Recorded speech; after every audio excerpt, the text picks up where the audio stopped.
여러분, 아마겟돈이 가까이 오고 있습니다.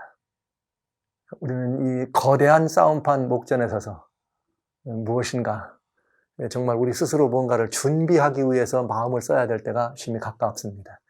그러나 우리가 어떤 것을 준비한다고 할 때는 그 일이 일어나고 있는 소위 아마겟돈이라고 하는 이 싸움이 일어나고 있는 이 부분에 대해서 그 사건의 본질을 이해하는 것이 매우 중요해요. 우리는 그냥 아마겟돈 전쟁이 일어난다 그러면 세상 사람들이 말하는 것처럼 원필징 세계 3차 대전이다. 인류를 그냥 파멸로 몰아갈 그럴 이 대저적인 전쟁이다. 이거 한 가지만 생각합니다. 물론 그것일 수 있습니다. 그러나 성경은 뭐라고 말하고 있는가? 성경이 말하고 있는 아마겟돈은 성경을 알지 못하고 그냥 이름만 알고 있는 세상의 사람들이 말하고 있는 그런 아마겟돈과는 내용이 좀 다릅니다. 그렇기 때문에 우리는 이 아마겟돈의 본질을 이해하는 것이 매우 중요합니다. 저는 지난 시간까지 이 아마겟돈이 이렇게 진행되기 위해서 이 워낙에 큰 대쟁투가 진행되는 이 두 카운터파트를 보고 있고 말씀을 드린 것이에요. 여인들의 이야기, 두 여인으로 예루살렘과 바벨론이 있다면 이 음녀와 정결한 여인이 있다. 그리고 음녀는 어떤 여인이었다는 걸 보았고요. 또 이것이 이 세상에 하나님을 대적하고 이렇게 이 세상의 만국을 이렇게 장악하는 데는 음녀가 진노의 포도주로 만국을 장악해왔다. 세상 열왕이 진노의 포도주에 취했다, 미쳤다, 이렇게 예레미야에 말씀하신 것까지 여러분 보여드렸어요. 그래서 이 여인이 그렇게 만국을 취하게 하는 데는 여기 그저 단순한 것이 아니라 이 특별히 지금 아마겟돈이 진행되기 이전의 세대인 이 역사적인 이 백그라운드를 살피면서 아마겟돈을 이해하기 위해서 이전에 있었던 선악의 싸움을 살펴봤더니 예수님 십자가 이후에 중세라고 하는 이 한 시절을 우리가 겪으면서 그 중세를 겪는 동안에 어떤 일을 할 것이다. 음녀죠. 타락한 이 하나님의 이 사람들입니다. 하나님의 교회에 타락해버린 하나님을 대적하는 사람들 이야기죠. 그것이 바로 다니엘 7장에 나와 있고 작은 뿔로 다니엘 8장에도 작은 뿔로 나와 있더라. 그러면서 다니엘 7장에는 정치적 권세와 종교적 권세가 합동돼서 하나님의 계명을 유린하는 사건들이 있었음을 보았어요. 그리고 이제 다니엘 8장에는 이제 내일 드리는 제사라고 하는 이 사건을 중심으로 제사권을 찬탈하는 이야기를 통해서 예수의 증거를 어떻게 효과적으로 없애는가 하는 부분을 이제 볼 차례가 된 것입니다. 그런데요. 성도 여러분, 오늘 저는 여러분들에게 한 가지 역사적인 이 관점에서 여러분들에게 매우 중요한 한 가지 사실을 말씀드려야 되겠습니다. 어떤 분들은 이 하나님의 예언의 말씀을 읽을 때 중세에 관한 이야기를 할 때 굉장히 마음이 부담이 됩니다. 왜 그런가? 중세라 그러면 무조건 다 교황권, 무슨 교황치세, 암흑시대 이렇게 가지고 오늘날 우리들이 이 옆에 있는 이 기독교 가운데 구교죠. 천주교에 대해서 비난하고 천주교를 손가락질하려고 하는 그들이 저지른 만행이다. 이렇게 우리는 표현하려고 하고 그래야 은근히 마음이 편한 것처럼 개신교는 느낍니다. 그래서 구교와 개신교는 은근히 서로 반목합니다. 그러면서 은근히 서로를 이렇게 대적하는 모습을 봅니다. 물론 이것도 얼마 전 얘기죠. 요즘은 뭐 그런 것도 많이 드러나지 않습니다. 뭐 구교다 신교다 큰 차이가 없는 것 같아요. 그러나 여러분, 이런 모든 것들을 살펴볼 때 저희가 매우 중요한 역사적 관점에서 한 가지 이해하실 게 있어요. 그건 뭐냐? 여기 중세교회가 이렇게 된 것은 그냥 오늘 우리가 얘기하는 천주교 이런 교회가 아니에요. 여러분 아시는 것처럼 예수님이 돌아가시고 예수님의 제자들이 이 교회를 이어하고 그다음에 사도들이 있었고 그 사도들의 길을 이어서 폴리갑과 같은 걸출한 속사도가 그러면서 교회가 조직화되고 이렇게 제도화되면서 이제 이 가톨릭이라고 하는 이 말은 공교회란 뜻입니다. 그러니까 이게 무슨 말이냐면 교회가 핍박 아래 있을 때에 교회는 어떤 필요를 느꼈느냐? 우리가 많이 이렇게 다 흩어져 있지만 뭉치면 살고 헤어지면 죽지 않느냐? 약해지지 않느냐? 그래서 우리가 다 여기 안디옥에도 있고 로마에도 있고 여러 곳에 교회가 다 있지만 우리는 다 어떤 하나의 교회다. 하나의 그리스도 교회다. 이런 의미예요. 그래서 이것을 유니버설 처치 이런 의미로 가톨릭이라는 말은 이 의미가 들어 있습니다. 그리고 또 하나는 뭐냐면 우리가 교회 아닌가? 이 하나님의 교회 아니냐? 근데 우리는 그냥 아무렇게나 생긴 교회가 아니라 진리와 사도와 선지자들의 터 위에 반석같이 내린 진리의 기둥과 터다. 이렇게 생각하는 것이죠. 그래서 정통, 오르토독스라고 하는 정통이라는 의미를 쓴 것이에요. 그래서 이 캐톨릭이라고 하는 말은 오르토독스라고 하는 정통이라는 말과 유니버설이라고 하는 보편이라고 하는 이것이 합동된 말입니다. 그래서 하나님의 교회를 잘 이 진리 안에서 유지하고 하나님의 성도들을 이 하나의 제도, 이 시스템 아래서 잘 지키고 이 신앙을 펼쳐서 예수님의 복음을 전하자. 이것이 교회가 구성된 이 초대교회의 모습이요 출발점이었습니다. 그러니까 여러분 캐톨릭이라고 하는 말이 아주 중요하고 좋은 말이었고 아주 의미가 있는 뜻이었어요. 이렇게 교회가 출발한 것입니다. 그러나 그때는 모두가 다 기독교입니다. 모두가 기독교입니다. 그러나 여기 성경이 보여주는 것은 뭐냐? 이 교회 안에 미혹의 영이 들어와서 어둠이 들어와서 하나님의 진노의 포도주로 바꿔가는 과정을 말한 것이에요. 그러니까 여러분 이거 뭐 하나님의 법을 어디가 바꿨다 할 때 어느 교회가 바꾼 것이 아니에요. 예를 들어서 지난 시간에는 저희가 그저 일요일 태양을 숭배하는 일이 교회 안에 들어오고 이것이 교회의 제도로 자리 잡게 하기 위해서 하나님의 계명이 바뀌어졌다. 물론 이건 역사적 종말을 볼 때 다 말씀을 드린 것이기 때문에 지난 시간에 그 부분을 자세히 말씀드리진 않았습니다. 그럼에도 불구하고 이건 뭐냐? 그때 당시 364년 후 325년에 교회에서 예배를 드리기 실버스타 이 감독 때 드리기 시작하고 364년에 이제 교회의 정식 예배일로 채택될 때에 그때는 이 교회가 그냥 교회, 기독교입니다. 그때는 가톨릭이라는 이름은 있었지만 그냥 기독교회입니다. 그러니까 오늘날 개신교인들이 말하는 것처럼 막 정지하고 이런 의미가 아니에요. 실제 이런 모든 문제는 미혹에 빠진 기독교라고 이야기하는 것이 더 바른 이야기입니다. 중세교회라고 하는 말은 우리는 가끔 교황권이다, 교황 세력이다 이런 표현을 썼지만 그건 뭔가 이 기독교가 기독교가 타락해서 이교의 가르침들을 수용해드리고 그러면서 더 많이 영적으로 타락하고 영적으로 타락하니까 필연적으로 세속적인 파워를 원하는 것이죠. 그러다 보니까 세속권과 연합해서 정치와 종교가 합동돼서 인류를 구원의 길로 인도하지 못하고 그릇된 구원의 길을 잘못 제대하는 잘못된 구원의 길로 인도하는 그러니까 이게 뭐예요? 하나님께로 나가는 길이 아니고 진노로 나가는 길이기 때문에 진노의 포도주입니다. 이렇게 교회가 그런 그릇 행한 것이죠. 그래서 그릇 행하는 그것을 바로 잡아야 되지 않느냐 해서 생겨난 것이 종교개혁이에요. 그러니까 여러분 신교와 구교는 갈등할 대상이 아닙니다. 신교와 구교는 서로 싸우고 피부리는 나게 또 이렇게 할 대상이 아니고 신교와 구교는 즉 오늘 여러분들이 생각하는 것 같이 막 무슨 천주교 이런 의미가 아니라 정통으로 오래 전에 처음 출발했던 이 구교죠.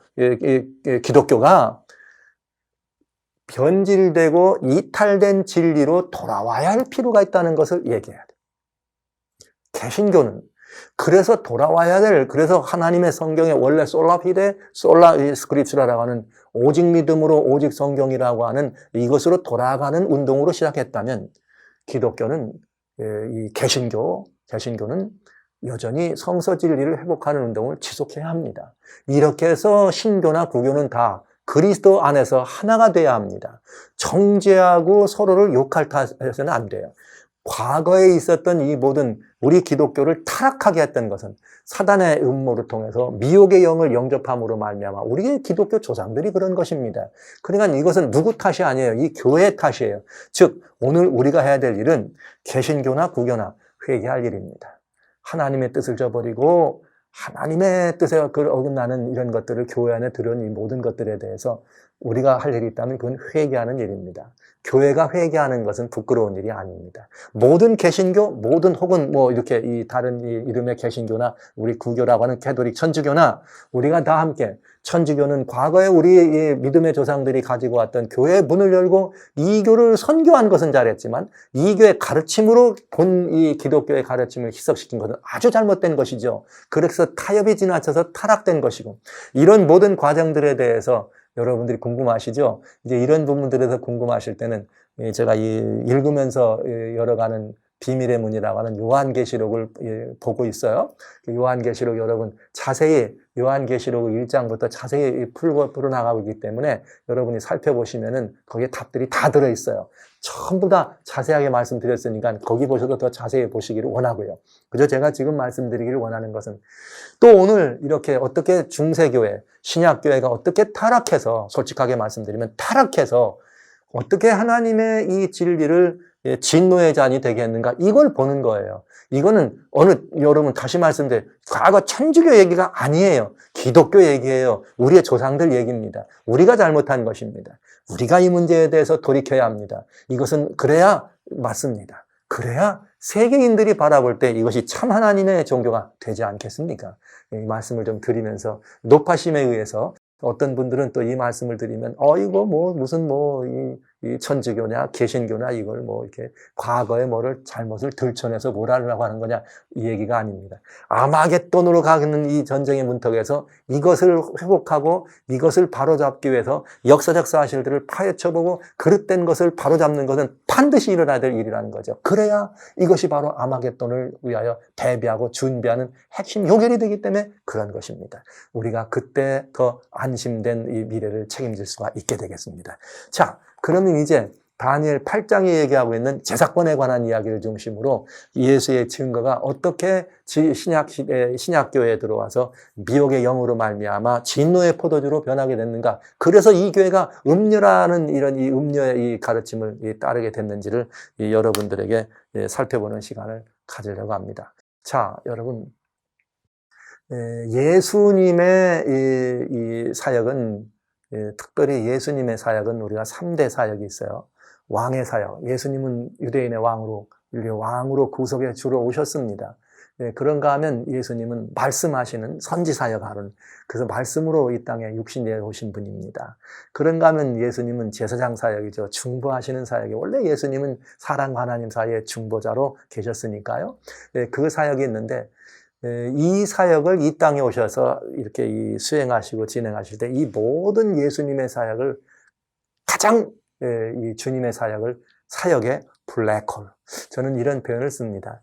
예수님이 이 땅에 오셨을 때 이 신약의 모든 블랙홀은 어디로 되어 있는가? 신약의 모든 블랙홀은 다 십자가로 가게 되어 있습니다. 십자가는 구원의 진리에 관한 블랙홀입니다. 십자가는 생명의 도에 관한 블랙홀입니다. 십자가는 그리스도인 삶에 대하여 승리로 향한 블랙홀입니다. 십자가는 미래에 다시 오시는 예수 그리스도를 우리가 영접하고 영원한 이 하나님의 그 놀라우신 역사 속에서 회복된 새 나라와 회복된 새 하늘과 회복된 새 땅의 주인공으로 우리를 데려다줄 블랙홀입니다. 이 블랙홀은 십자가입니다. 이 말씀을 이제 이렇게 드리면서 그러면 누가 이 사실을 가장 싫어할까요? 그렇다면 이 말은 곧 오직 예수 그리스도라는 뜻이죠. 그래서 천하의 구원 얻을 다른 이름은 주신 적이 없어요. 예수님 밖에는. 그러면 이 사실에 대해서 누가 가장 꺼림칙하고 누가 가장 이 가르침을 싫어하고 이 가르침이 없었으면 좋겠다고 생각할까요? 말할 것도 없이 사단이죠. 그러면 그 사단이 그런 생각을 이 땅에서 펼치는 게 누굴까요? 말할 것도 없이 7머리 10뿔의 대리자들이죠. 그래서 구약 당시는 그렇게 메시아를 빗방한 것이고요. 신약교회 와가지고는 또 다른 계시록 13장에 나오는 7머리 10뿔 구약의 대짐승들을 그대로 상징적인 것들만 아주 특징적인 것들만 모아서 등장했던 하나님께서 우리에게 보여주신 7머리 10뿔 가진 짐승 지상 대리자입니다. 사단으로부터 권세받은 용으로부터 권세를 받은 지상 대리자입니다. 이 대리자가 뭘 유린할 거예요? 바로 하나님을 대적하는 것과 뭘 유린해요? 예수님의 십자가를 유린하겠죠. 십자가에서 이 사단이 뭘 유린하기를 원했는가? 예수님의 십자가에서 우리가 이 구속의 역사가 일어날 때, 그래서 하나님의 사랑이 펼쳐질 때, 이 사단은 그 구속의 증거를 부정하기를 원합니다. 그래서 구속의 구속의 이 증거가 부정되려면 제일 중요한 게 있어요. 예수 그리스도는 하나님이 아니라야 됩니다. 만약에 예수님이 하나님이 아니시라면 그분이 돌아가셨다 할지라도 모든 죄인들, 모든 인류의 구속주는 될 수가 없잖아요. 그래서 여러분, 이 대속의 가장 중요한 자격은 예수 그리스도가 하나님이라야 된다는 것이. 물론 다른 의미로 죄를 알지도 못하는 순결한 분이라고 하는 의미로 하는 그건 말할 것도 없지만 예수님이 하나님이라야지만 온 인류에 대한 구속의 주인으로서의 역사를 할 수가 있는 것이죠. 자, 그런데 과연 예수님이 하나님이시냐 하는 것이죠. 만약에 예수님이 하나님이 아니시라면, 참 하나님이 아니시라면 예수님은 우리 모든 인류의 구속의 주인이 되실 수가 없었습니다. 그런데 말이죠. 이 사단이 절묘하게 하늘에서부터 사단이 반역한 이유가 메시아, 즉 예수님의 그 신분에 대한 오해였죠. 왜냐하면 예수님이 말씀하시다시피 예수님에 대해서 그건 오해했기 때문에 예수님을 대적하는 것을 우리가 보게 되는데 이 땅에 왔을 때 얘기만 오늘은 좀 드리도록 합니다. 여러분 아시는 것처럼 유대인들이 왜 예수님을 부정했는가? 예수님이 이 땅에 오셨을 때 요한복음 10장 33절에 보면 예수님이 이렇게 자신을 하나님과 같이 취급했어요. 하나님이 일하시니 나도 일하신다 이렇게 하시면서 하나님과 나는 하나라는 말을 해. 그랬더니 유대인들이 요한복음 10장 33절에 돌로 치려 그래요. 그랬더니 왜 너희가 나를 돌로 치려 그러냐 물어보니까 유대인들이 뭐라고 하냐면 내가 자칭 하나님이 되어서 이렇게 자기를 하나님이라고 한다. 이렇게 얘기를 했습니다. 이렇게 해서 유대인들이 예수님이 하나님이라고 하는 것에 대해서 아주 싫어하고 예수님이 하나님인 걸 인정하지 않았습니다. 유대인들은 예수님을 누구로 봤느냐? 그냥 자기들과 똑같은 유대인들, 사람과 똑같은 자기들과 같은 사람들 중에 하나로 본 것입니다. 그래서 예수님을 부정합니다. 근데 이게 사실 유대인들도 그랬지만 이제 이 신약교회가 탄생합니다. 그러면서 가장 이 제자들이 가장 많이 도전받은 게 뭐냐?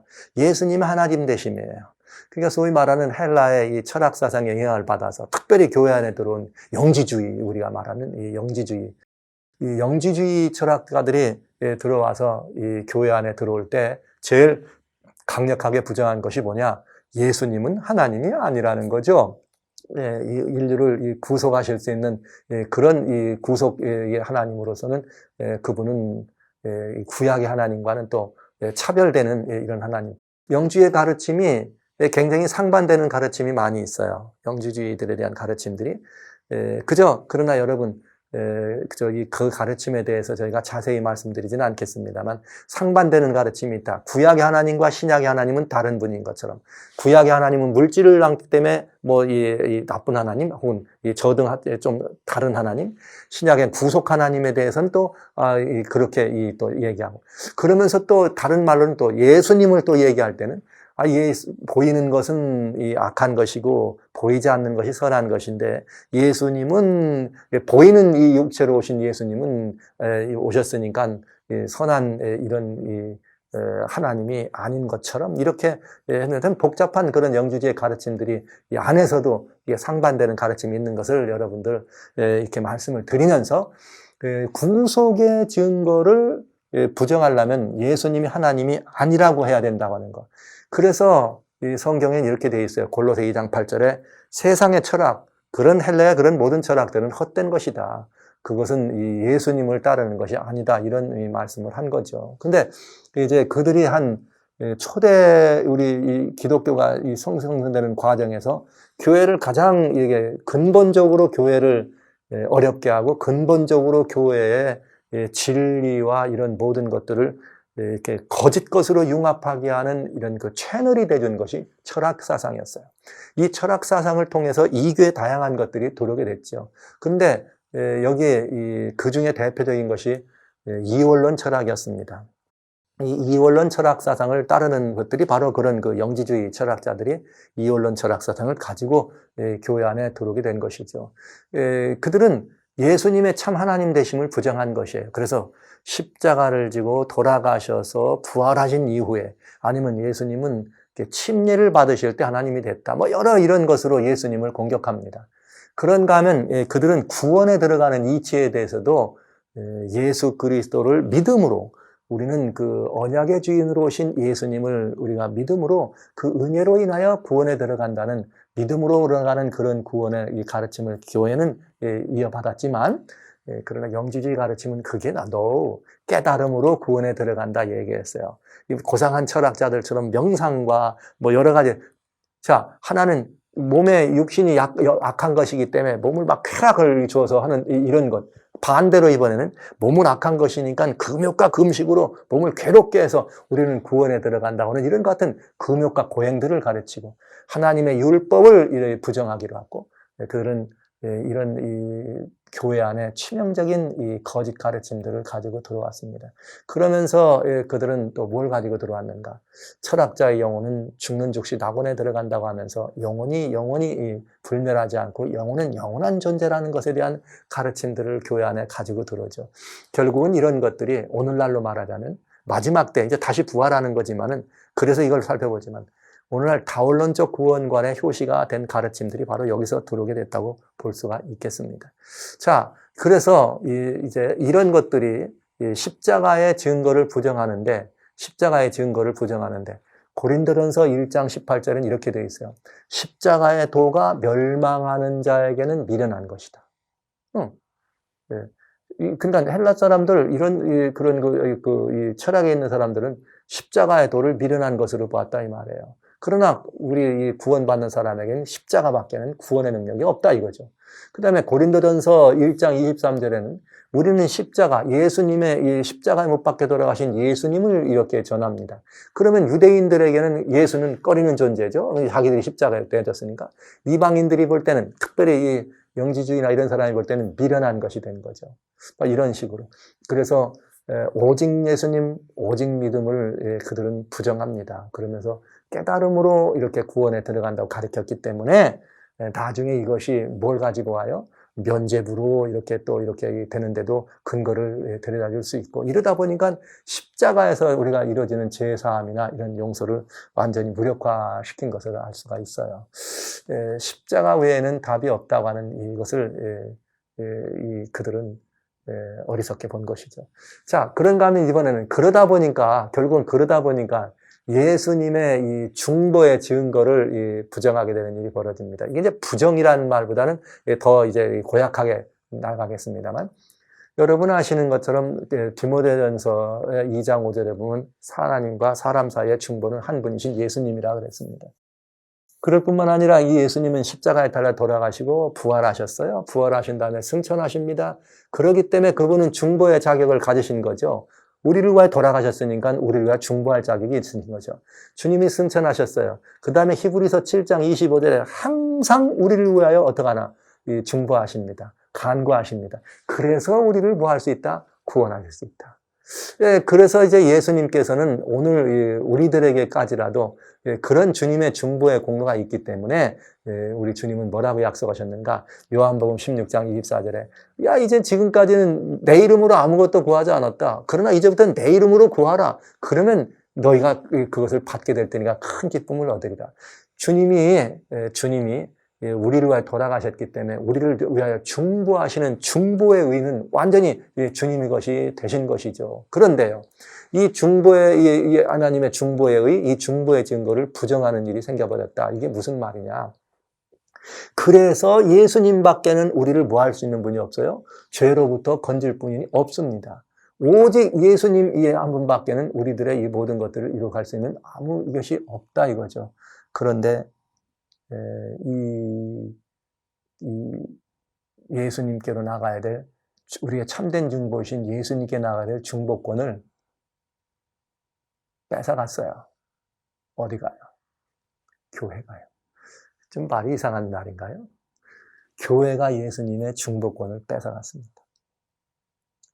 우리는 이 교회라고 하는 이 시스템, 교회라고 하는 한 제도 안에 묶여 있을 때 우리는 예수님을 머리로 우리는 지체입니다. 그래서 우리 교회가 또 한 명이라도 무형이고 유형화되어 있는 유형교회든 예수님을 머리로 그 살아있는 지체가 될 때 우리는 그리스도인이라 부를 수 있습니다. 그리고 주님은 우리들에게 교회에게 베드로전서 2장 9절에 왕 같은 제사장이라는 직분을 맡겨주십니다. 그리고 우리들 모두가 다 이 왕 같은 제사장처럼 살아야 하게 돼 있습니다. 그런데 제사장이 뭐 하는 존재죠? 제사장이 죄를 다루는 존재예요.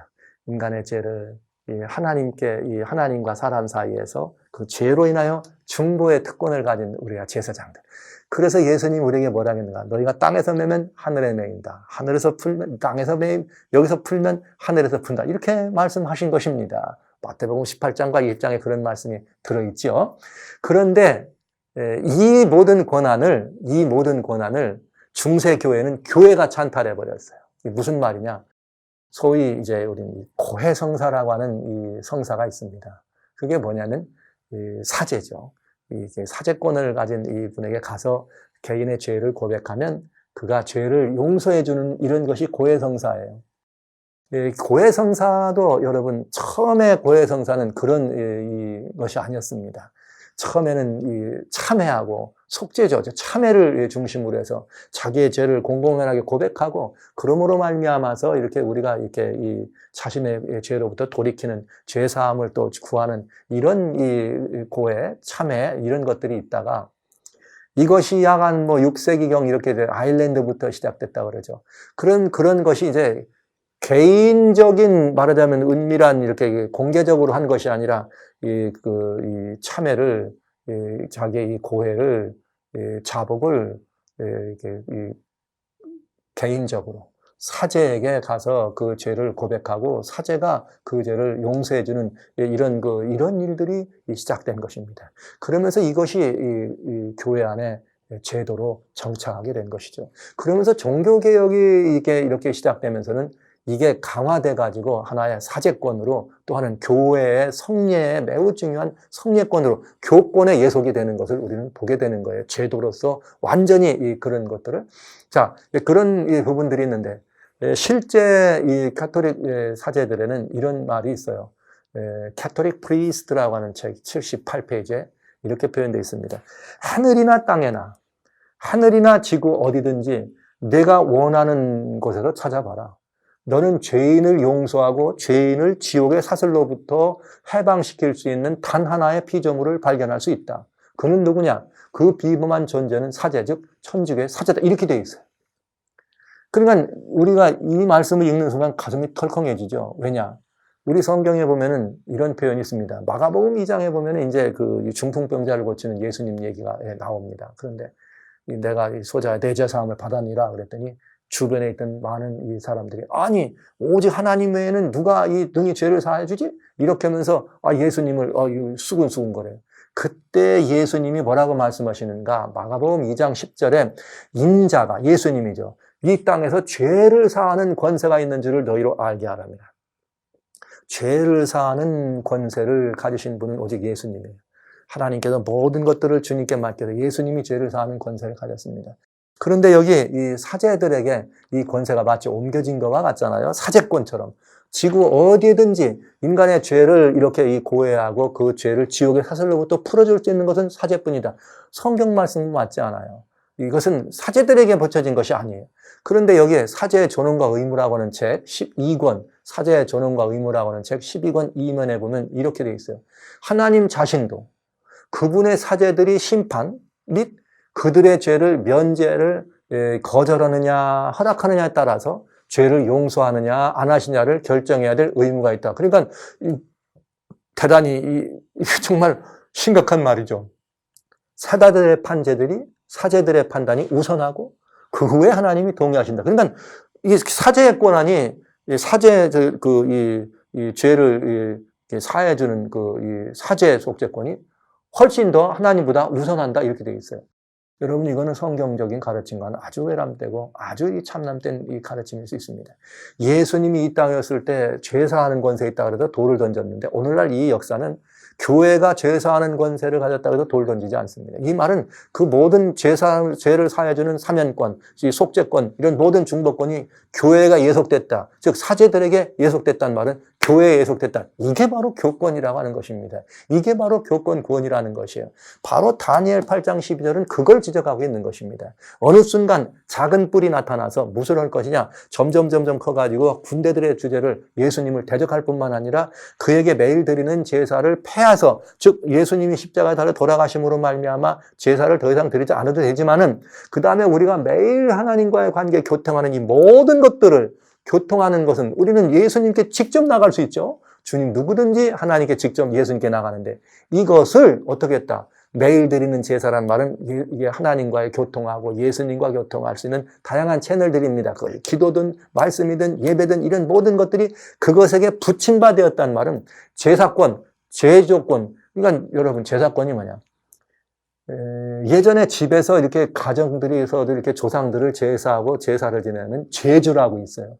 그 제일 가장이든지 그 종갓집 맏며느리가 또 종갓집 그 장손이 그 일의 제주 아닙니까? 그것처럼 제주가 그것이 되는 건데 그가 바로 그 제사의 모든 권한을 드리기도 하고 하는 바로 이 제사가 그것에게 붙임바되었다. 그에게 속했단 말은 사제들만이 그 일을 한다 이거죠. 즉 사제들이 중보하고 사제들만이 속죄할 수 있는 권한이 주어지게 됐다. 언제요? 작은 뿔에 의해서. 이것이 바로 교회가 매우 중요한 이런 그 하나님의 이 진리를 자유를 행하는 이 역사 중에 하나입니다. 즉 예수님의 증거를 예수께로 돌려줘야 될 예수께서 행하셔야 될 그 일을 완전히 사라지게 한 것이죠. 그런가 하면 이 고난이 더 강화되다 보니까 어디까지 들어가느냐는 이 교회사에 보면 이런 말이 있어요. 교황은 지극히 숭엄하고 높으신 분이기 때문에 그는 단순한 인간이 아니라 하나님이고 하나님의 대리자다. 이렇게 돼 있어요. 교황 네오 13세는 그런 말을 직접 했어요. 우리는 교황들이 이 땅에서 전능하신 하나님 자리를 차지하고 있다. 이렇게 돼 있습니다. 이 교회가 과거에 우리 교회들이 기독교가 이렇게 하나님 앞에 이렇게 참남을 경험한 것이죠. 이 어둠의 미혹에 의해서 교회가 이렇게 참남된 일을 경험한 것입니다. 그러니까 여러분 우리가 드려지는 성사가 고해성사다. 우리는 고해성사, 하나님께 고해해야죠. 그리스도 예수께로 우리의 죄를 고백하면 면은 미쁘고 의로우사. 요한일서 주님 1장 9절에 말씀하십니다. 언제든지 우리는 예수께 나가서 고백할 수 있습니다. 그렇게 하면 그는 미쁘고 의로우사 우리를 모든 이런 불법에서 우리를 깨끗게 하실 수 있는 분은 예수님이에요. 그래서 우리는 예수님의 중보권을 믿습니다. 우리는 예수님의 이 모든 것들을 용서해 주는 속죄권을 믿는 것입니다. 그런데 이것이 다 어디로 예속되느냐? 사제들에게 예속됐단 말은 교회의 시스템에 들어갔다. 이 교권이다. 이 교권이 누구 자리를 대행했느냐? 하나님 자리를 높였습니다. 인위가 신의를 대신한 것입니다. 이것이 따지고 보면 마지막 때 이런 일이 일어난다면 이것은 멸망에 가증한 것이 거룩한 데에 서는 것과 똑같은 일이 되는 것이죠. 자, 이런 일들이 있었다 이 말입니다. 이것이 그래서 지금 이러면서 그러다 보니까 나중에는 이 교권의 주인인 교황이 최고의 뭐가 된 거예요? 하나님의 자리에 앉아서 자신을 하나님이라는 똑같이 데살로니가 후서 2장 4절에 하나님의 상전에 앉아서 자기를 보여 하나님이라는 이 말씀이 성취된 것과 똑같은 이야기입니다. 있을 수 없는 일이죠. 있을 수 없는 일입니다. 이것을 우리 교회가 우리 기독교가 이렇게 한 것입니다. 이런 일을 자행했다고 하는 것은 정말 불행하고 또 불행한 일 중에 하나예요. 이것은 있을 수도 없는 일이었습니다. 교회는 이 문제에 대하여 인정하고 자복하고 교회는 이 문제에 대하여 뭘 해야 되는가? 특별히 이 문제에 대해서 교회는 회개해야 합니다. 예수의 증거를 대적하는 일이 이제 이렇게 해서 예수님의 중보, 예수님의 그런 그 속죄권을 완전히 이렇게 교회가 교회 이름으로 보지 못하도록 했기 때문에 이건 뭐냐?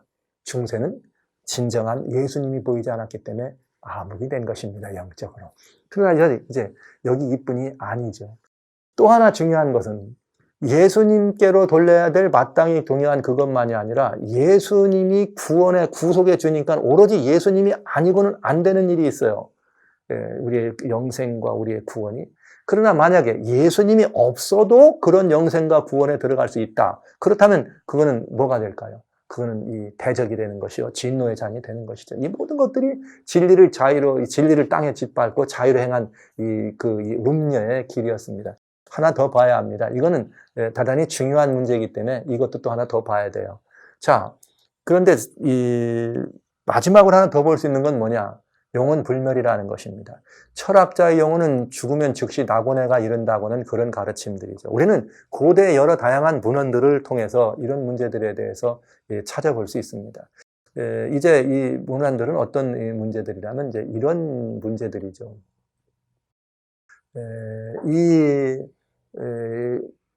교회가 이렇게 점점점 이렇게 이 역사를 거듭해 오면서 초대교회가 어떤 역사를 가지고 들어갔는가 하면 교회가 이제 기독도들, 그리스도인 기독교라고 하는 게 점점 이제 어떤 것이 되어버렸느냐면, 로마에서 뭘 하게 되느냐, 이교죠. 이교, 패거니즘이라고 하는 이교의 이런 것들을 이렇게 이 로마에서 받아들이면서 그 안에서 이교와 이런 이 모든 것들 안에서 이렇게 이 교회가 서게 됩니다. 그래서 이것이 어떻게 되느냐, 중세 암흑 시대죠. 중세 암흑 시대에 틀림없이 어떤 일이 벌어졌느냐, 우리가 이렇게 어떤 일이 벌어졌는가는 이 이교적인 것들을 교회가 수용하고 받아들이면서 그 이교적인 것들 받아들인 것들이 결국은 뭐가 되느냐, 교회의 이렇게 일부, 교회의 어떤 기준, 교회에 점점 자라서 형식을 대변할 수 있는 기독교적 가치관, 이런 것들로 차리하게 된 것이죠. 그래서 이 말을 이렇게 이 초대교회라고 하는 이 책에는 이런 말들이 돼 있어요. 어떻게 돼 있는가 하면, 크리스티애니티, 소위 말하는 기독교라고 하는 이런 기독 정신이 이교의 모든 것들을, 이렇게 이교의 것들을 침례를 줬다, 이 말은 이교의 것들도 똑같이 이렇게 구원이 임할 수 있는 것들로 가져다 주는 이런 일들이 벌어졌다 이거죠. 그러면서 이것이 교회에 뭐가 됐다? 이교 로마 안에서 교회의 매우 중요한 크리스티애니티, 기독도 혹은 기독교가 가지고 있는 가치, 기독교의 근본 가르침, 그리스도인들의 어떤 그런 삶의 이런 모든 기준들이 되는데 적극적으로 이것이 기여된 것입니다. 그래서 뭐가 되느냐, 그 가운데 이교의 가르침들이 교회 안에 뭐 가르쳐 들어와서 우리 교회가 그것들을 베프티즘 했다는 말은 이교의 가르침을 받아들이고 수용해서 그것에 뭐가 된 거예요. 더 침례를 줬다는 말은 새로 거듭날 수 있다니까. 그것이 이교가 기독교 안에 거듭나서 들어와서 기독교가 됐다, 이 말입니다. 그 중에 정말 중요한 것은 어떤 것이냐, 초대 이 기독교화가 그런 일을 행할 때에 이교의 것들이 들어올 때 이 기독교로 은근슬쩍 뒷문으로 슬쩍 들어온 매우 중요한 것이 뭐였는데, 그게 바로 영혼불멸이라고 하는 가르침이었다, 이런 것입니다. 이 영혼불멸의 이 가르침이라고 하는 것은 이건 사단의 독주예요. 아주 독주. 왜 그런가? 하나님의 법은요, 창세기 2장 17절에 선악을 알게 하는 나무의 열매는 먹으면 어떡하라? 먹지 마라. 먹으면 죽는다. 사단은 뭐라 그래요? 먹어도 창세기 3장 4절에 결코 죽지 않는다. 여기서 이렇게 된 거죠. 자, 보시죠. 아담과 하와는 먹었습니다. 그랬더니 죽어요, 안 죽어요? 하나님이 죽는다 그랬는데 사단이 보니까 아담과 하와 먹어도 죽어요, 안 죽어요? 안 죽어. 그러니까 어떻게 된 거예요? 누구 말이 맞는 것 같아요? 사단의 말이 맞는 것 같죠. 그러나 사실 그들은 육신적으로는 아직 이 생명의 에너지가 남아있었지만 하나님과의 관계가 끊어졌기 때문에 생명의 주로부터 단절된 그들은 뭐한 거나 마찬가지예요. 죽은 거예요. 그냥 그 생명력이 있어서 그냥 유지된 것 뿐이죠. 그러다가 어떤 일이 벌어집니까? 또 그런 일이 있기 전에 또 이 가인이 아벨의 손에 의해 죽습니다. 안 죽는다더니 아벨이 죽었잖아요. 이 사단의 문제가 생긴 거겠죠. 사단의 딜레마는 바로 거기죠. 안 죽는다더니 사단의 딜레마입니다. 그럼 사단이 그 딜레마에서 벗어날 수 있는 비결은 바보, 육신적인 눈에 보이는 것들은 다 악한 거지, 그건 사라지는 거지만 그 영혼은 영원히 살아있어, 이렇게 얘기할 수 있었죠. 그래서 이것은 이 사단의 아주 독주 중에 독주입니다. 자, 성경에 보면 그렇지 않습니다. 에스겔 18장 4절에 그렇게 되어 있어요. 모든 영혼은 하나님께 속했습니다. 그러나 그 모든 영혼이 속했는데 범죄하면 그 영혼은 어떻게 됩니다? 죽습니다. 그래서 사도 바울은 로마서 6장 23절에 죄의 삭은 사망이다. 오로지 예수 그리스도, 하나님의 은혜와 예수 그리스도 안에서만 영원한 생명이 있다. 이게 간단해요. 하나님과 관계가 끊어지면 죽는다. 하나님과 관계가 끊어지면 그 영혼은 죽는다, 이런 말이죠. 그런데 죽지 않는 존재가 있습니다. 그 존재는 누구냐? 디모데전서 하나님 말씀 6장에 보면은 여기 6장 15절 16절에 이런 말이 있어요. 우리 하나님께서만 나타나는데 하나님에 대해서 말씀하시기를 그는 홀로 한 분이신 능한 자이며 만왕의 왕이다. 만주의 주다. 오직 그에게만 죽지 아니함이 있다. 여러분, 오직 하나님에게만 죽지 아니함이 있습니다. 그러니까 하나님 외에는 모든 존재들은 원래 죽을 수 있는 존재들입니다. 뭐가 되면 죽느냐? 하나님으로부터 생명의 연줄이 끊어지면 죽는다 이 말이죠. 그래서 하나님은 너희가 선악을 알게 하는 열매를 먹으면 죽으리라 말씀하신 거예요. 그건 너와 나의 관계를 끊어지면. 그러나 사단은 no, 아니야. 너희가 그걸 먹어도 결코 죽지 않아. 이 말은 여러분, 결코 죽지 않는다는 말은 우리가 뭐같이 된다는 뜻이에요? 하나님처럼 된다는 뜻이에요. 왜? 하나님만이 뭐하지 않으니까? 죽지 않으니까. 그래서 사단은 인간에게 미혹할 때 하나님처럼 된다고 미혹을 한 것입니다. 선악을 알게 하는 나무의 열매를 먹을 거냐 말 거냐? 뭐 할 수 있죠. 이게 뭐 맛이 있든 없든 그런 의미가 아니라 먹을 거냐 말 거냐. 안 먹을 수도 있는데 이 아담과 하와가, 특별히 하와가 사단에게 미혹될 때는 뭐였느냐? 너도 하나님처럼 된다 이거예요. 여러분, 하나님 영원히 뭐하지 않는 존재? 죽지 않는 존재다. 그렇게 이 인간이 미혹이 된 것입니다. 그래서 인간은 미혹이 그렇게 됐을 뿐만 아니라 모든 인간은 다 뭐하고 싶지 않은 거죠? 죽지 않기를. 그러면서 사람은 이 사단으로부터 죄가 이 땅에 들어와서 인간이 죽습니다. 이 죽음의 원인이 사단에게 있다는 걸로 해야 되는데 사단은 그렇게 되면 자기가 공격받으니까 뭐라 그래요? 그냥 육신적인 죽음일 뿐이야. 영혼은 영원히 살아 죽지 않아. 누구처럼? 하나님처럼. 뭐 했기 때문에? 선악을 알게 하는 열매를 너희 조상이 먹어서 하나님처럼 되는 거야. 너희도 하나님들. 와우, 이런 가르침이야말로 얼마나 큰 독주입니까? 독주.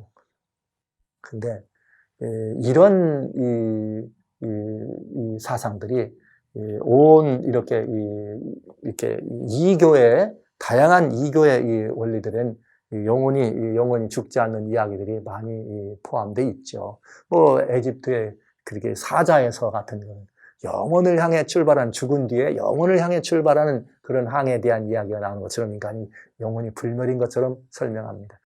그러나 이런 영혼 불멸 사상이 이방에 있는 건 그렇다 할지라도 어떻게 이방에 있는 것이 이렇게 기독교의 독주가 되도록 교회 안에 들어왔느냐 하는 것들을 우리는 살펴볼 필요가 있습니다. 이 영혼불멸 사상은 유대백과사전에는 이렇게 되어 있어요. 영혼불멸의 신앙은 헬라, 특별히 바벨론과 에집트 사상을 절묘하게 혼합한 오르픽과 엘루시안 신비 종교를 통하여 그것을 받아들인 주창자인 플라톤의 철학과의 접촉에 의해서 도입됐다. 이게 유대백과사전에 기록된 얘기입니다. 그러니까 이게 무슨 말이냐면 소크라테스라고 하는 그야말로 사상가죠. 철학자가, 철학의 아버지라고 말하는 소크라테스가 이제 이 나라에서 이 사약을 받고 죽게 된 거예요. 그래가지고 제자들이 소크라테스에 와서 아이 선생님 뭐 이걸 마실 필요가 뭐 있습니까? 그냥 도망가시면 되죠. 먹지 마세요. 이렇게 얘기했더니 이 소크라테스가 웃으면서 그런 거죠. 무슨 소리야. 죽음이라는 것은 그저 육신의 감옥에서 우리의 영혼이 해방돼서 영원한 이데아의 세계로 돌아가는 거지. 그러면서 철학자의 영혼은 죽는 즉시 낙원에 들어가는 거야. 이 죽는 육신은 아무것도 아니고 육신은 우리의 감옥일 뿐이지. 이러면서 이 소크라테스가 그 사약을 웃으면서 먹네요. 와, 이거를 바라보면서 누가 거기에 충격을 받았느냐? 바로 걸출한 제자인 플라톤이 충격을 받은 것입니다. 그래서 이 플라톤은 그때로부터 완전히 여기에 대단히 이렇게 중요한 그런 사상의 신봉자가 되고 그 사상을 체계화하는데 으뜸이 된 것입니다. 자, 그래서 이런 이 사상들을 이렇게 들어오게 된 거예요. 근데 이 사상, 소크라테스의 그 사상은 어디서 들어왔느냐? 그건 이집트 사람들이에요. 이집트 사람들은 사람의 영혼이 불멸이라고 주장한 첫 번째 사람들이었는데 헤로도토스에 의해서 말하는 이 사람들은 이런 그 사상들이 여러 이 시대를 거쳐서 어떤 이 헬라인들, 그리스 사람들에 의해서 그리스의 사상으로 채택되었다. 이 사상을 삶으로 실천한 사람이 소크라테스고 이 삶을 삶으로 실천한 것을 보고 충격을 받은 이 플라톤이라고 하는 이 제자가 이것의 철학적 체계를 완성시키는 주창자가 되면서 그의 이 파이돈이라고 하는 그 책에다 영혼 불멸 사상을 완전히 집어넣습니다. 자, 여러분, 이렇게 이 이게 영혼불멸 사상이 헬라의 철학 사상이 됐는데, 기독교가 초대 교부들이 하나님에 대한 변증하고 기독교를 변증하려고 하는데, 그때 당시만 하더라도 헬레니즘 문화권에 있었으니까 그저 긁게나 하고 좀 존경받는 사람들은 다 이 신화와 아니면 그 헬레니즘 철학에 대해서 한마디쯤 해야 합니다. 지금도 그렇잖아요. 사람들이 어디서 뭐 얘기할 때 그래도 훌륭한 어떤 분들의 이야기를 인용하고 뭐 이렇게 아무개가 그랬어 그러면 학식 높은 사람, 연구 많이 한 사람 되잖아요. 심지어 교회에서도 마찬가지 아닙니까, 여러분? 여러분 교회 가가지고 뭐 담임 목사님이 하나님 말씀 주신데 성경에 이렇게 됐습니다. 성경만 읽고 있으면 여러분 지루하다 그러죠. 그런데 어떤 분들은 여기다 따면서 이 슐라이마허 뭐 얘기하고 이게 다른 무슨 유명한 이게 무슨 철학자들이든지 아니면 뭐 하이데거 뭐 이래가면서 근래 유명한 이런 철학자들이든지 누구 얘기하면서 그런 사상들을 기독교와 접목시키는 이런 문제를 가지고 얘기하면 와우 훌륭한 분 박사님, 목사보다 박사가 듣기 좋은 게 오늘날 이 세상 아니에요? 글쎄요, 과연 뭐가 더 듣기 좋은 말, 뭐가 더 듣고 싶은 말인지는 잘 모르겠습니다만 하여튼 여러분 이렇게 해서 그때 초대교회에 교부들조차도 다 철학자들이야. 그 철학을 한 줄씩 해야 돼. 철학이 한마디씩 할 줄 아는 그 정도의 지성 있는 사람이라야지만 교부가 됐다 이 말이에요. 그런데 가난 교부들 가운데 또 걸출한 또 이 천재 교부가 있었죠. 오리건이라고 하는 사람입니다. 그분은 알렉산드리아 신학교의 교장이었어요. 알렉산드리아에. 근데 그분은 뭐냐? 헬라, 그리스 사상이죠. 이것을 신플라톤주의라고 그랬어요. 플라톤의 그 그리스 사상이죠. 이걸 그대로 받아들여서 기독교에 소개시키고 접목시킨 첫 번째 교부예요. 그는 하나님이 영원 불멸인 것처럼 인간의 영혼도 영혼이 불멸이다. 이렇게 선언했습니다. 그러면서 자기 자신을 영혼 불멸을 믿는 진정한 플라톤주의자라고 이렇게 자처했어요. 그러니까 오레건은 그런 사람이에요. 헬라 철학을 교회 안으로 끌어들어온 장본인입니다. 자, 이 사상을 이제 계속 이어지잖아요. 이렇게 교부들이. 터툴리안은 누구냐면 카르타고 출신에 있는 이 라틴 교부예요. 근데 그런 뭐냐? 의인의 영혼은 영원한 복락을 누림 같이. 이게 그걸 발전시키네. 의인의 영혼은 낙원에서 영원한 복락을 누린다. 그것처럼 악인의 영혼은 어때요? 지옥불에서 영원히 탄다. 그러나 소멸되지 않는다. 그러면서 터툴리아는 사람이 뭘 만들어내냐? 영원 지옥불을 만들어내는 최초의 사람이 됐어요. 헬라야 철학은 철학자 영혼이 낙원에 간다 이렇게 한 것입니다. 이것을 교회가 들여와가지고 오레건을 통해서 교회를 들여오고 터툴리안을 통해서 이제는 반대로 뭐가 됐느냐? 악인은 영원히 어떻게 된다? 지옥에서 탄다. 이렇게 된 것이죠.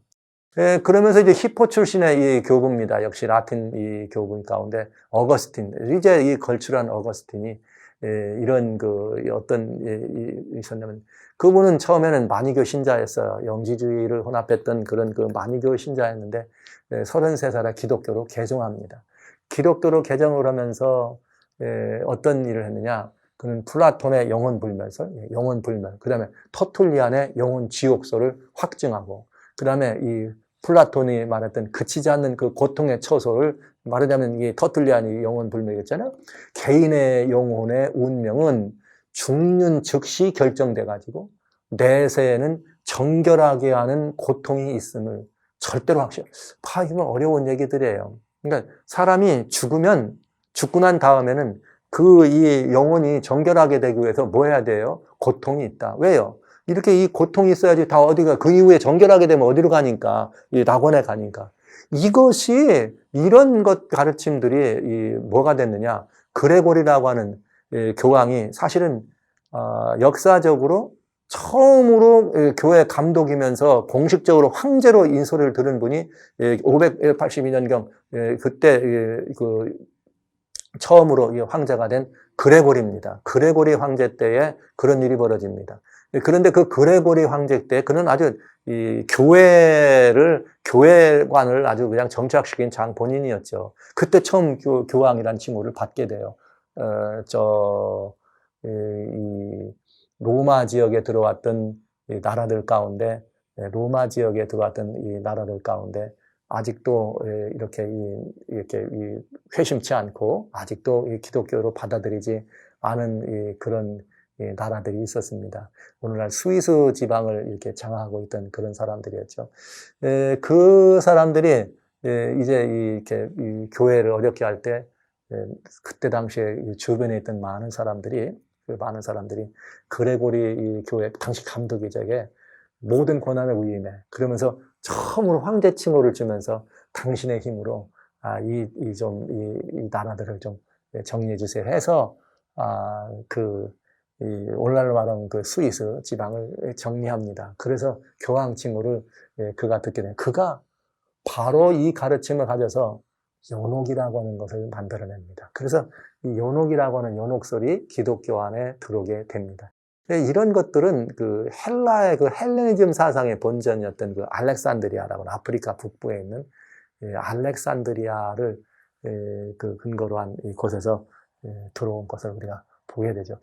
그러면서 이 가르침을 누가 그레고리가 연옥이라고 하는 것을 만들어냈고 교황 그레고리가 이것을 이제 기독교 전체에 걸출한 학자죠. 또 천재 이 학자 토마스 아퀴나스라고 하는 사람이 누구냐면 이 모든 것들을 이 기독교 완전한 교리로 작용하는 신학대전을 만들면서 거기에 교리로 작용하는데 그건 어떻게 하냐.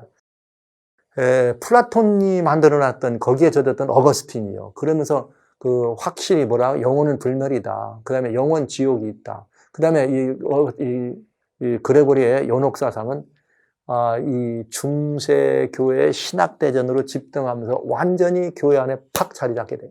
이것을 가지고 단테라고 하는 사람이 신곡을 쓰면서 영원불멸 사상에 입각해가지고 지옥이 있고 연옥이 있고 천국이 있다. 이렇게 하는 일들이 벌어지게 된 것입니다. 이게 이렇게 하면서 완전히 이 지옥과 연옥이 탄생하게 되고 낙원이 탄생하면서 이것이 우리 교회 안에 들어오게 된 것이에요. 그러면서 이것이 어떻게 됐느냐. 1513년에 그때는 교황 레오 10세 때죠. 라테란에서 종교회가 벌어집니다. 라테란 종교회에서 무슨 일이 벌어지느냐. 이렇게 됐어요. 우리는 거룩한 공회의 동의로서 영혼은 불멸이라고 한다. 이렇게 말한 교황 클레멘트 5세의 종교에 따라 영혼이 죽는다고 주장하는 사람들을 어떻게 하냐. 정지하고 배척한다고 그랬어요. 그리고 그들을 이단으로 징발해야 할 것을 명한다. 와우. 이제 뭐가 됐어요? 성경적 원칙에 따라서 하나님은 범죄하는 영혼은 죽는다 그랬다. 그리고 먹는 날에는 죽으리 하신 것처럼 범죄한 영혼은 죽는다 그랬는데 영혼이 죽는다고 가르치면은 그건 이단이 된다 이거예요. 왜? 우리 교황이 뭐라고 했으니까? 영혼은 죽지 않는다고 했으니까. 영혼은 죽지 않는다고 그랬으니까. 영혼 불멸이라고 그랬으니까. 그러니까 여러분 이게 어떤 문제가 된 거예요? 이단 사상이 이 교회 철학의 잘못된 이단 사상이 교회 안에 정통이 되고 교회의 정통 가르침은 뭐가 됐어요? 이단이 되는 이런 치명적인 역사가 일어나게 된 거죠. 독주가 뭐가 된 거예요? 포도주처럼 변한 것이에요. 독주가 먹어도 좋은 포도주로 바뀌어진 것입니다. 자, 이것을 이것이 완전히 이제 이 기독교의 이 가르침이 된 이것을 오늘날 개신교로 가지고 오는데 결정적인 역할을 한 분이 누구냐? 켈빈입니다. 켈빈은 약관의 나이 20살 간 넘어가지고 기독교로 개종하면서 개종한 지 2년 뒤에 무슨 일을 하느냐?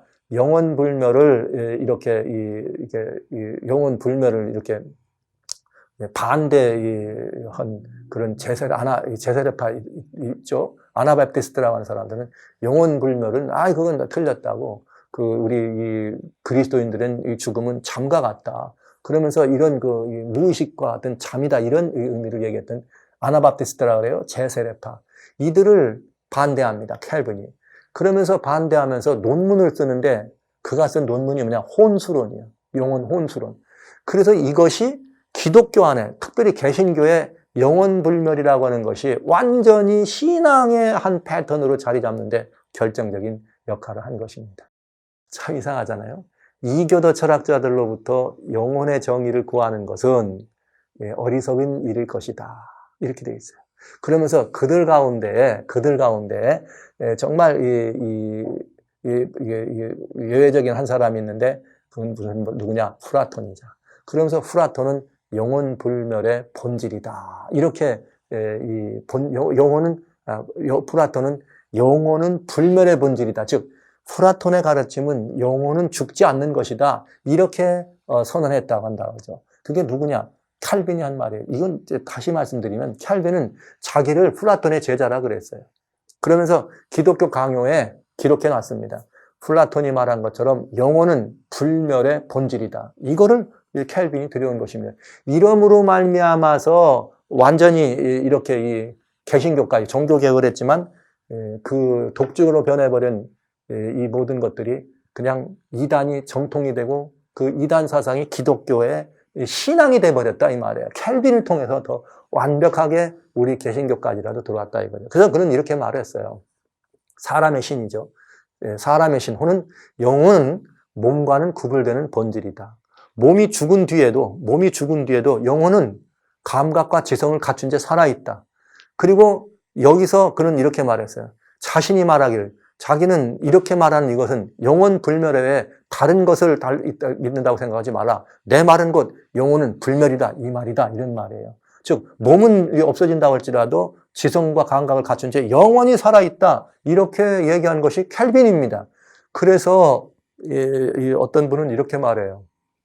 글을 쓴 거는 켈빈이 썼으니까 켈빈의 손이지만 거기서 나온 목소리는 플라톤의 목소리다. 즉 켈빈의 가르침이 플라톤 거다. 이렇게 말한 것입니다. 그러나 여러분, 이렇게 교회 안에 영혼불멸이 들어와서 완전히 이 독주가 됐는데 이거의 이 중요한 의미는 어디에 있느냐? 다른 데 있지 않아요. 이게 사단의 왜 독주냐면 영혼이 불멸이면 제일 중요한 게 누가 필요 없는 거예요? 예수가 필요 없는 것입니다. 예수님이 없어도 되는 것이에요.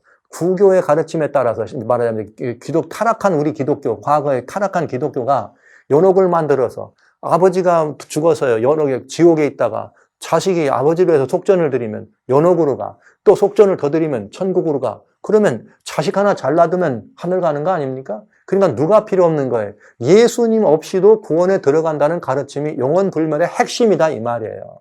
결국은 이것이 하나님의 뜻을 대적해서 생겨나는 결코 죽지 아니라 이 말은 사단이 만들어낸 독주이면서 결국은 예수 그리스도가 없어도 영성에 들어갈 수 있다고 가르치는 결국은 그렇게 가르치는 사단의 독주다 이 말입니다. 그래서 이것이 여러 다양한 철학들 사고를 가지고 있던 이교의 사상 속에 포함되어 있다가 기독교 안에 기독교 교부들을 통해 들어오고 또 유능하게 학식 있는 사람들을 통해서 교회 안에 들어와서 기독교의 정통한 교리로 자리 잡게 되고 종교를 개혁했던 종교개혁자들이 개혁을 했지만 종교개혁의 또 다른 기수였던 켈빈은 혼수를 써가지고 무슨 소리? 사람의 몸은 죽어도 영혼은 지성과 이걸 갖춘 채 살아있다. 이러면서 완전히 이렇게 이 영혼 불멸이 여러분 오늘날 우리들이 다 신명해서 살고 있는 내용들입니다. 자, 이렇게 해서 교회가 완전히 타락의 일로에 들어왔습니다. 예수가 없어도 좋은 곳으로 타락의 일로에 들어온 것이죠. 그런데 이것에 대해서 과연 종교개혁의 또 다른 기수들은 뭐라고 말했을까? 종교개혁자 가운데 틴데일이라고 하는 종교개혁자는 이런 말을 했어요. 그건 정말 부활의 신앙의 대표적인 주자죠. 이렇게 말했어요. 그대들은 몸을 떠난 영혼이 천국이나 지옥, 연옥에 둠으로써 그리스도와 바울이 입증한 부활의 논증을 파괴하고 있다. 이 말은 무슨 말이냐? 사람들이 죽으면 영혼이 살아가지고 천국으로 가고 또 아기는 지옥에 가서 지글지글 끓고 영원 지옥에 이런 가르침들을 따르지 않느냐 기독교가 이렇게 하는 것은 예수님 그리스도나 바울이 변증한 부활의 신앙하고는 전혀 같은 것이 아니다 이거예요. 부활의 신앙을 파괴하는 거라는 거죠. 그러면서 그는 이렇게 말합니다. 내게 말해 주시오. 만약 영혼들이 하늘에 있다면 새삼스럽게 부활이 있어야 할 까닭이 무언가 맞잖아요? 지금 하늘의 영혼이 부활해서 이미 하늘에 죽은 영혼이 하늘에 가 있다면 무엇 때문에 다시 이 땅에 와서 부활을 해야 합니까? 지금 영혼이 하늘에 있다는 말은 부활의 신앙을 뭐 하는 거예요? 없애버리는 것이다. 이게 틴데일의 얘기예요. 그런가 하면은 마르틴 루터는 종교개혁을 하고 얼마 있지 않아가지고 1517년 개혁하고 얼마 되지 않아서 이제 이 브롬스 종교회의에서 파문되기 전에 이런 말을 합니다. 1520년에 영혼이 불멸이라고 하는 신조는 터무니없는 다른 견해들과 함께 로마 교회, 우리 타락한 기독교를 말 로마 교회의 교령집 쓰레기더미나 발견되어지는 것이다. 죽음으로 앞서간 성도들과 함께 부활을 기다리는 영혼의 잠으로 이 연옥과 성자 숭배를 반대했습니다. 죽음이란 그렇다 이거죠. 말하자면 우리 부활을 기다리면서 앞서 죽어간 많은 사람들이 있는데 그 사람들하고 우리가 같이 부활하는 거지. 어떻게 하늘에 영혼이 가 있고 나중에 이게 부활하러 다시 이게 믿지 않았다 이거. 그러니까 부활의 신앙에 대해서 강력한 논증을 루터는 그렇게 한 것입니다. 우리 믿음의 선조들이 지금 부활을 기다리고 있는데 우리가 가르치기를 지금 영혼이 낙원에 있다고 하면 이건 말이 안 되지 않느냐. 그러면서 개혁을 한 것이죠. 이렇게 이런 종교 개혁자들 또 그다음에 우리 기독교 우리 새로 계신 신교회는 이렇게 이것이 모든 것이 잘못됐다는 것을 알고 부활의 신앙에 이렇게 기수들이 많이 있어요. 장로교회 모펫 여러분 잘 아시죠? 모펫 또 역시 부활의 신앙을 미국 개인교회 나이놀드 리버라고 하는 유명한 칼 발트나 오스카 콜만 같은 브루너 이런 아주 그냥 걸출한 신학자들 모두 다 영혼 불멸을 잘못된 독일 루터인의 볼트만이나 이런 미국에 있는 폴 틸리나 이런 분들은 이 부활의 신앙을 인정하고 받아들였지 영혼이 불멸이라 천당에 지금 간다 이런 신앙을 받아들이지 않고 있습니다. 이것은 무엇을 말하는가? 오스카 콜만의 이 복음주의 신학 정서에 나오는 이 한마디로 정의하면 이렇게 결론을 내릴까 합니다. 신약에서는 영혼 불멸이냐 죽은 자의 부활이냐 하는 이런 이 질문에 대한 답이 분명하다. 신약 성경에 영혼이 불멸이냐 아니면 이 죽은 자의 부활이냐 분명하다. 위대한 철학자 소크라테스와 플라톤의 가르침은 결단코 신약의 가르침과는 일치할 수 없다. 그러니까 소크라테스나 플라톤이 아무리 위대하다 할지라도 신약이 가리키고 있는 이 부활의 신앙과는 다른 거다 이 말입니다. 자, 이것이 여러분 바로 예수의 증거를 소멸하려고 하는 사단의 독지였다. 여러분 그래서 이런 문제들은 정말 이 성경이 말하는 부활의 신앙과는 전혀 다른 것임을 여러분 이해하셔야 됩니다. 이것이 사단의 독주로 이 교회 안에 들어와서 교회를 이 만국을 진노의 포도주로 취하게 하는 일이 된 것이죠. 그러면 우리는 이걸 바로 잡아야 안 됩니까? 이걸 바로 잡는 것이 우리들이 해야 될 매우 회개의 제목입니다. 그러나 이것들이 이제 앞으로 더 중요하게 날 거다. 요한복음 11장 25절 예수님이 뭐라고 말씀해? 나는 부활이요 생명이다. 그러면서 주님 나를 믿는 자는 죽어도 산다. 부활을 가리켜. 무릇 살아서 나를 믿는 자는 영원히 죽지 않는다. 내가 이 말을 믿느냐? 부활의 신앙을 설명하는 것입니다. 사도 바울 데살로니가전서 4장 15절로 17절에 뭐라고 말했어요? 우리 살아남아 있는 자도 결코 앞당서지 못한다 그랬어요. 그럼 지금 하늘에 있는 분들은 어떻게 되는 거예요? 우리 지금 이 자는 자들이 먼저 일어나야 된다 그랬습니다. 4장 16절에. 자는 자들이 먼저 일어나고 그 다음에 우리가 공중으로 끌어올려서 예수님을 영접합니다. 성경은 분명합니다. 이렇게 이 부활 신앙이 분명합니다. 이 모든 것들을 대적하는 그래서 이 중세교회가 이렇게 사단의 독주 이렇게 예수님의 삼위일체를 이렇게 가진 그 가운데 예수님의 신성을 부인한 그런 일들을 막 처음에 하는 가르침들이 돌아서 아리안주의 나오기도 하고 예수님의 중복권을 찬탈해서 막 고해성사라고 하는 그런 성사를 만들어서 예수님의 중복권을 찬탈하는 교권을 확립하고 오직 예수님을 믿어서 들어간다고는 이 부활신앙을 가리키는 이런 모든 부활신앙을 소멸하려고 했던 이런 모든 것들은 사단의 독주입니다. 이것이 바로 진노의 잔에 부은 것이 없이 있는 섞인 것이 있는 것이요 만국을 취하게 하는 사단의 독주였다는 사실을 우리는 알 수가 있겠습니다.